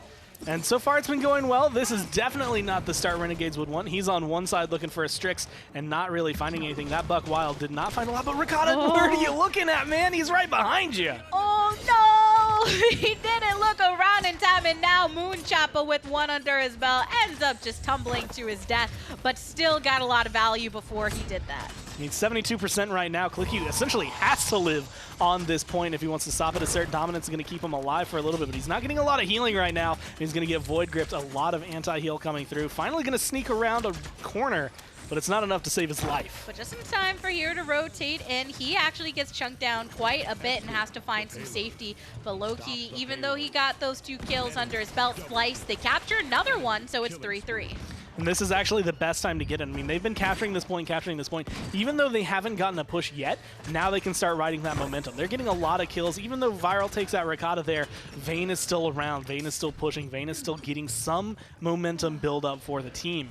And as long as they can ride that, the further they ride that, the more likely it is they get this. And it's a 4-3. It's dangerously close, but they still tie up the set. If Splyce win this, and if they win the set, how angry do you think Moonchopper, or frustrated I think is a better word, that he was just on this team and they couldn't get a win last time? Now it's like, I switch over Renegades, now Splyce coming together against us. On the other side, how happy do you think you would be on Splyce if you break the curse? Yeah. That would be Splyce in the PPL, just not being able to find wins. That is the dream right now, is to continue this route. You have 2 chances today, but it would be much better for your morale if you do it the first set you play. And that's where, even yesterday when we were watching the EU matches with teams that didn't do historically well, though that being said, Splyce right now picking up quite a few, and that's going to allow them to aggress through here. But yeah, as yesterday when we were talking about VP and Mouse Sports, it was kind of the same situation. walking it right on in. Wow. I mean, almost like it's I nothing. was waiting for them to just come down in some kind of big fight or something, but then Splyce just they got those kills. And okay, well, I guess they can't come back in time and everything. So here we are. A very anticlimactic ending, I would say, with the way things went. I mean, it was just there was click you, there was a void grip, then the payload was in. Yeah, I got caught on just the kind of micro things that were happening, but this means the Splyce, they tie up the set. It's 2-2 so far. It's going to game 5. They're looking good. They have a lot of solid moments, and this is kind of the thing is when you get glimpses of really good in between the bouts of like, okay, you're playing all right, but you need more moments of that great. That's where you see the consistency. I think that is G2, that is Envy. Splyce are working on that, and I think throughout this set even, it's just gotten better and better. So I think this next game is actually going to be really close. Yep, we have a game 5, everybody, so let's hear what Evan and Nick have to say. Well, yeah, we're going to a game 5. It's like every time we're starting a PPL new season, it's got to be a game 5 first set. It was yesterday, Mousesports VP, and now Renegade Splyce. Do it again. These guys go ham at each other. I got to say, though, Ricotta looked very, very crisp on the Strix. That guy is just he's just a hit scan player through and through. It was really impressive sniper play from him. But, you know, there were things that went wrong for Renegades that were going right earlier on. And I think Moonchopper, again, with a great performance. But Ricotta, yeah. I mean, crisp, you expect that from him. But the other guy we talked about stepping up, Shadow, for me, was the bigger story on the Zen. He was the best slash line on the side of Splyce. And I think that he really helped give space for Ricotta to do his thing. That's what I'm saying. That's why I think I would like to see him on Brightmarsh goes in instead of Pip. I think lower execution threshold, especially with the Genos. And Splyce just feel to me, and Fnatic's the same way. So this is not a bad thing. It's not a shot at Splyce by any means. Some teams just You're taking shots at Splyce. Right? they just do better when they're split up. Healing, it's about dead even. These two supports have been going in all day long. But I think Splyce, the more they can spread the game out, the more they can get these they have these mechanically insane players. So if they could just get these fights, these skirmishes, these 1v1s, I think their guys just come out on top. And, you know, when you do look at mechanical skill, it is hard to tell a difference between these teams because, yeah, they've got that. But as far as drafting, definitely got to give the edge to Renegades through the course of this matchup. But now, looking at that game 4, you say the Ashe comes in, yeah, there's a way that can work, but it doesn't show up too often. Click leads damage by about 3,000 at the start of round 1. And then after that, can't replicate that round again. Uses his ultimate at the start of maps very, very early in those rounds. Doesn't have him for the end when things get really toasty and Inara's back on the point. I think it was just a great idea, but really lacking on the execution this time around. They take a risk. I think, you know, Shadow takes a risk by going on the Pip. I think Kliku takes a risk on going the Ashe instead of the Fernando. I think it's all about week 1. That's what it is. It's figuring it out, what's going to work, as well as, you know, maybe they do take those risks. Maybe they are the guys that find, okay, Ashe is actually working very well, and we're going to benefit from that for our first couple of games here before people start to catch up. Yeah, I mean, I think it was just more target prioritization. As we head into Game 5, you don't have chances to look back and say, oh, here's what we should do next time. It's honestly about what happens now. One game that will decide this set, best of 5 starting off our North American PPL. It is split 1, and it's Serpent Beach. So how are we feeling about this one? I don't know. Still thinking about that Ashe.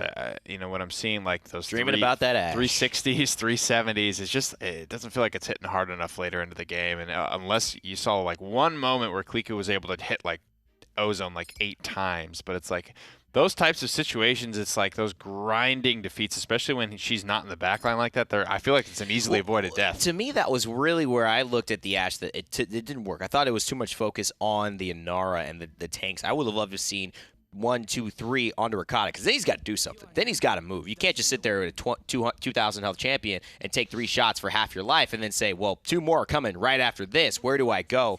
I think you can help get people off the back line. But here, it didn't really work. Curious idea. I like it. I like innovation. It just didn't end up succeeding for them in that one, so they'll have to face Splyce yet again with the Inara and Zen combo, this time hyper-prioritizing it. Renegades going for the Shaolin and the Buck to get Loki and Moonchopper comfortable. I like what I see from both teams thus far. And you saw what he was able to do with that game number 1. Shaw has been a very winning champion so far in this set. Very good for both squads. Inara's in, though, started to maybe pick up a little bit of steam. They get the Fernando as well. A very stout front line locked in early for Splyce. And a lot of Maeve respect. Ozone first picking that. That was the first time she was let in. She did get the win. Ozone flexing for his team. It's a real onus to a guy who is committed so hard to be here.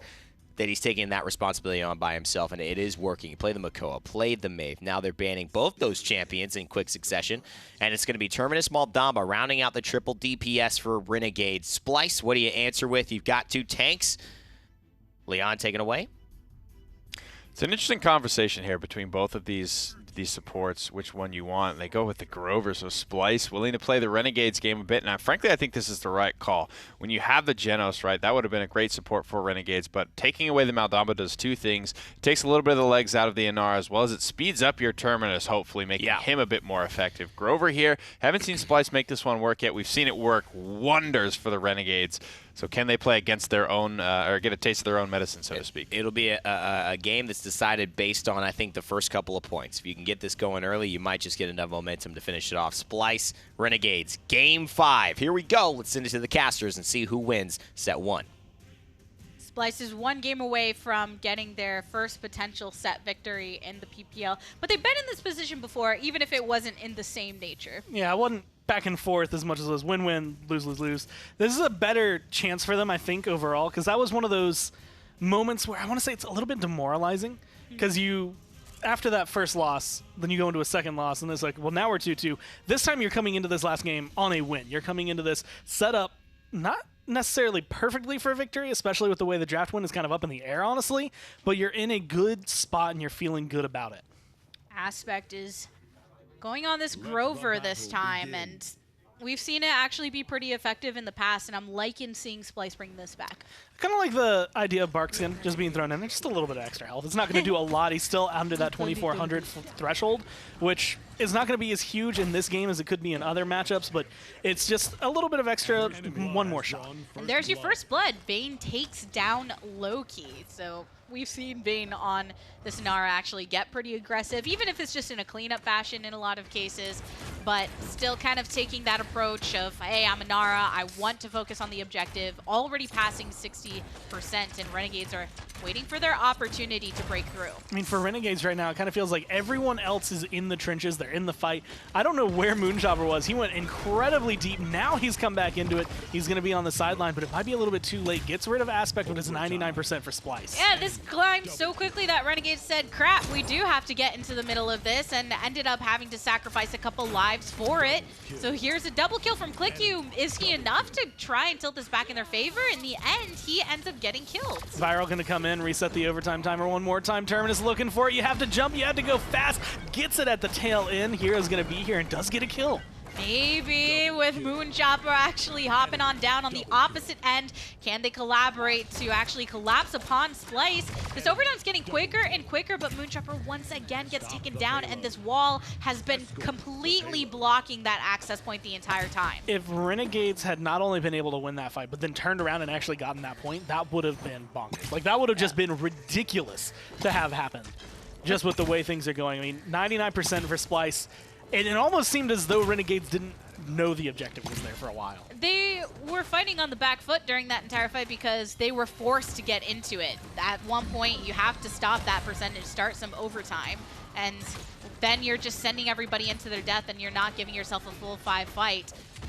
But nonetheless, actually Immortal being used from Nando. Splyce are getting really aggressive on that push. They used Whirlwind just moments ago, but they're losing members because of it. Unfortunately, it seemed like the push didn't quite go the way they wanted it to. A nice shot coming down from Moonchopper right there to be able to get that last hit. And that's going to cause Splyce to fall back, retreat, regroup, and figure out how they want to approach this. And with a lot of ults being burned, there's kind of 2 ways to look at it. You have plenty of time to charge those ults back, but you don't have that in your toolkit to get this payload moving again. And you still have a whole minute and 20 seconds to go, but Renegades, they've got a lot of utility under their belt as well. Looks like Shadow wants to take to the high ground. He recognizes the fact that Loki is just chilling on the opposite side, waiting for those vantage points to line up, and ClickU as well. ClickU and Loki are probably the 2 that you need to get rid of the most, and with the way things are going, they're going to be a bigger threat. But there's a lot better uses for these rockets. Moonchopper going to be one of them. ClickU in a dangerous position. Loki as well. 1 shot going to be able to find that. That damage immunity from ClickU is the only thing that saves him right there, and some nice healing keeps him in the fight. And luckily for Shadow, able to dodge out of any damage in that situation. Ready to rocket on down, and here's a reanimate from Terminus. Comes back into the fight, but yeah, see you later, nerds! Double kill onto ClickU, and Viral make that a triple kill as he finds another one. That's a team wipe. And with that, Splyce can make this a 2-0 so far. I mean, now we have to go back to what the desk had said. They said first couple points, you really ride that momentum. This could end up being Splyce breaking their curse. And this could be, again, putting Renegades in a position where they have the comeback mechanic. That's the big question. That was a really strong, I want to say, fight back. Both times. You have one big swing in from Hero coming in, trying to do whatever he can. Moonchopper jumps in there. But that's 7, 2, and 7, and 5, 1, and 8. Ozone right now and Shadow are doing immense work for their team in terms of space and in terms of reliability. Vayne, all he has to do is stand on the point. They've got everything else on lock. I like it. I like it. And right there on the push, I would say about 50% through when they made that mental decision of, we want to keep going. We're going to use these ultimates to do so. And then Renegades just weren't able to hold up against using the reanimate and then going right into a dragon punch, stuff like that. But here we are facing off once again. Hero all in his lonesome on the side. Moonchopper getting right to the back line, finds himself a regatta, but he's got a lot of mobility to work with. That shot missing might not be the perfect moment for him, but he's going to be able to turn. Finds Doesn't care too much about Shadow when you can kill someone else. Click, you're going to be able to help cleaning that up. And that was a completely different fight that time from Renegades. They were actually focused on it. They're on the objective, and they get exactly what they needed to do the first time around. Comeback mechanic available to them. Easy enough to match that 48 and pass it. But Splyce, they have a bit of time. They've regathered themselves. You see them actually clustered over here coming through this passageway. But Moonchopper, he is waiting for it. A regatta coming his way. Spikes up to the high ground, but gets a shot in the face. Not really the follow-up you want when you use your Splyce to chase someone down. You come into that thinking you're going to get a kill, and then you just get met with a meaty headshot. Now Enlightenment coming through, looking for everything. The Whirlwind doing its job, but Vayne is down. There's only 2 members of Splyce around, and they're locked in the corner. Nando gets caught by that Dread Serpent, actually comes right into the middle of the fight. Splyce losing quite a few members of their own. 99% for Renegades. Overtime ticks on down, and they get the capture. Being able to grab it, start moving forward. This is a very, I want to say, solid look for Renegades, especially after the way that first one went, the way you want that fight to go. A lot more focus on the point, trying to fight around that. Don't just let the Inara sit there and tick up to 99% without anyone touching. And here, Renegades also kind of following suit of what Splyce did in the first round. They want to keep with this momentum. There's no reason in letting up. And Moonchopper, we said it during the last game, and they said it on the desk. His buck's been looking good, but I think one of my favorite things about it is the way he's been positioning and not being afraid to go and find those in the back line that he wants to kill off. Yeah, after looking at the items, and honestly with the amount that they had, Hero is in this position. I kind of want him to die, buy items, match up the Inara, because Inara has Rejuvenate 3, and is running, I can't remember if it was Master Riding or the next item. Yeah, she has Master Riding. So he is at 1,500 credits. He could match that and go forward. Of course, he does want to ride this out as much as he can, but it's one of those areas that you're almost fighting at a deficit. This mid-round spending could be a lot for your team. Actually, nice swings coming out of Hero, though. He took down one frontliner, and he takes down another. Never mind, keep going. Yeah, just keep swinging away. And the big problem they've had with Vayne is with that Rejuvenate and everything during the last game we actually saw just really undefeatable in some scenarios, but Terminus was able to just hack right through the rocks, then turn immediately to Nando to do the same. He has that reanimate if he needs to. A lot of damage coming down from Click You, almost like it's nothing. Not going to be able to get the ult off in time there, and so Ricotta cleans them up. Now they're going to start falling back. They have a minute left. This is probably the perfect time. Don't use your reanimate. You go back, you spend. A couple of members here on the side of Renegades going to be able to spend that money, and then they can come back better equipped for the fight. Better healing, better damage, better caught, whatever you need, it's going to be the next level. Hey, you got a whole 37 seconds or so to get something actually rolling through, so I do like using, or actually choosing to hold on to some of those ultimates prior, last 30 seconds.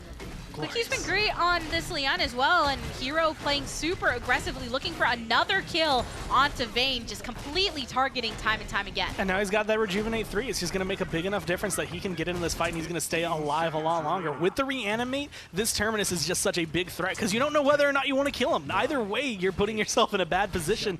So he's going to be standing here, 5 seconds left, but this is definitely going into overtime, as Hero is still standing and still swinging. Still a little bit of an uphill battle for that payload to move the last steps, but it's still also just a beeline. And Hero and this Inara Vayne, they keep facing off, but Vayne keeps falling to Hero. And because of that, in collaboration with the rest of the team, not having one of those heavy frontliners available, Renegades are able to push it.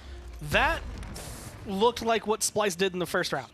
Just turned around when it came down to it. It's like, okay, get the point, maybe not as cleanly as Splyce was able to get it, but everything about that push was almost mirrored. So everything going into this, I want to say, is momentum-based. If you get this point, you could ride it into that 4-0. Both of these teams are at the point where this could be their win.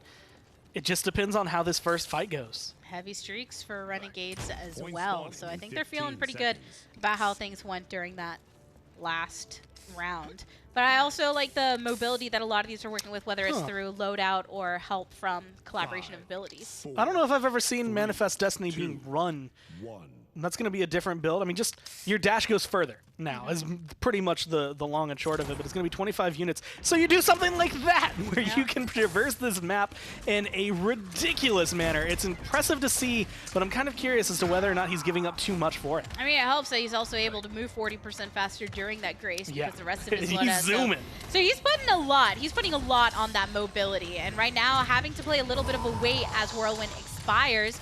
And there's a Dread Serpent activated too. Clicky's been keeping this angle the entire time, waiting for it to pay off, but Moonchopper is one to make that blood. I'm going to be able to get it rolling 18% now for Renegades, and this is where Clicky's going to start getting aggressive. Look at all the low health bars on the side of Splyce. One is 0, but the rest are 1 hit, 2 hits. Now Ozone in the unfortunate position that he went from 100 to 0, and they're going to be feeling that burn as they get pushed back. Renegades in a solid control of the point right now. And just this angle that Clicky is keeping here on the high ground, you see Loki rotating around, not directly on the objective, but in a way that he can keep eyes on all entryways.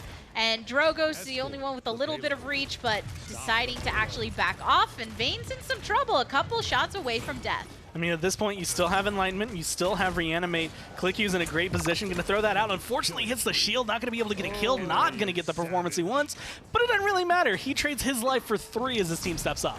And if you're going to lose your life at any point on the push, this is the okay time to do it. You've got so much time to regather. Here's 2 minutes. Go ahead, spend some of that money you just got. You got 300 credits for capturing that. And come back in, and you can see, again, a big focus on the Rejuvenate. A little bit later, I would say, overall, Vayne and Ozone got theirs a little bit faster online, but Clicky and Hero have that tier 3, Moonchoppers at the tier 1, just trying to keep themselves alive and rolling to make sure this point goes faster. Nice stun to actually finish that out. Great collaboration. Renegades losing a few. So with that, going to have to take a little bit of a pause on their payload pushing. Splyce still holding strong. That is such a good disengage, the way ClickU has his loadout built. It's just one of those things that you see Grace, I want to say more typically used for that aggressive nature. If I'm going to apply my COD, I'm going to apply these shots to everyone I can see. He has it really set up in this position that if he needs to get in, he gets in, but if he needs to get out, he is gone. Fortunately, in that position, his goal to get out was to die anyway, so I guess in the long run, it kind of worked out for him. I'm just gonna do this with my own style, die on my own time. So with that mobility clearly helping out and securing some of these shots.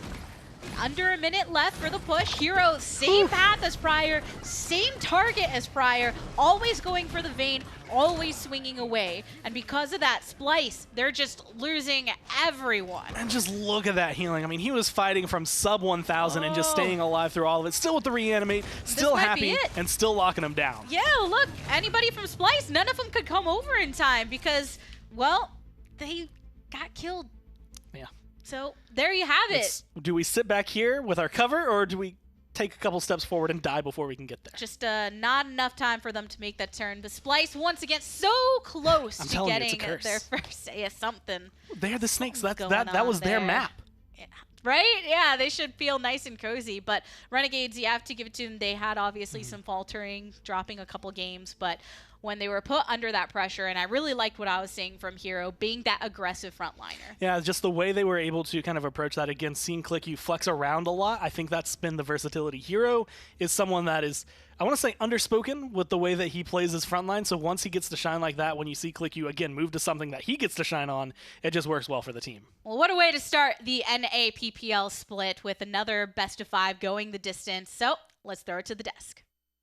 Thanks, guys. Great game. And overall, Renegades, they get the win. Splyce came out strong. First couple points went their way, but it was just as strong of a bounce back. Some fantastic plays from Terminus and Hero combining there with some great new card loadouts as well. Devastation. I haven't seen that run ever, and it worked. It's not easy to run that, especially by yourself, especially into Inara. But with that start, especially, it's very demoralizing. I think to get crushed in the first round, absolutely decimated. Grover comps move very quickly. I think they're very effective, but they had the right picks to slow it down. Right? They have Leon. They have a lot of spread anti-heal at certain moments, and I think Moonchopper had a very awkward first round that may have led to that crushing defeat. He took a very scenic route. He was kind of chasing Xin. Nothing was really panning out for him. By the time he got back to the fights, it was mostly all over. But the adjustment happened. I think that's what Renegades did by adding Moonchopper and allowing ClickU to have the same flexibility. Talk about that that card. I absolutely love the grace distance on the dash. I'm going to have to try that out. But, the game sense that they've developed and added, the flexibility that now from a damage side, from a tank side, their lineup feels like they can play almost anything. Still questioning, Moonchopper's Drogos, but I want to see more of it. I just think that his buck clearly is something that's comfort pick, worked great for Renegades all day, and ClickU being able to give you plays like this, I mean, what else can you ask for? Not to reopen old wounds, but back in the OB64 days, dude, Lambo, Leon, Timber Mill, this loadout could zoom. She could clear like half the map with one dash, man. That was a wild time. And ClickU maybe thinking there's a little something there. Maybe just a little happy with that. Splyce overall, great performance. I think this is a really shiny kind of startup for them. And look at this. That will always blow my mind. Almost within 1,000 as far as healing. That will always healing. blow my mind. Two wildly different characters that heal in wildly different ways. Stay within 1,000 of each other. A little more, but very, very close. That's crazy. About 1,092 or something that is the difference between those two. Crazy stuff, but overall great healers, great performance by Splyce. I think they come out strong. You can be proud to hang your hat on that first part. You don't get the win, and so how does that feel though, Nick, going into this second doubleheader that they're going to have to face now versus SK? Keep your head down because this is another matchup that I think you have potential to win because they've made just as big roster changes as the Renegades have. All right, still a team that can be beat. Splyce, they don't win their first one. Renegades take their first W here in the PBL, but we've got SK and Splyce coming up right after this break. Don't go anywhere. We'll see you then.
do, but I heard you cannot do it. So easy.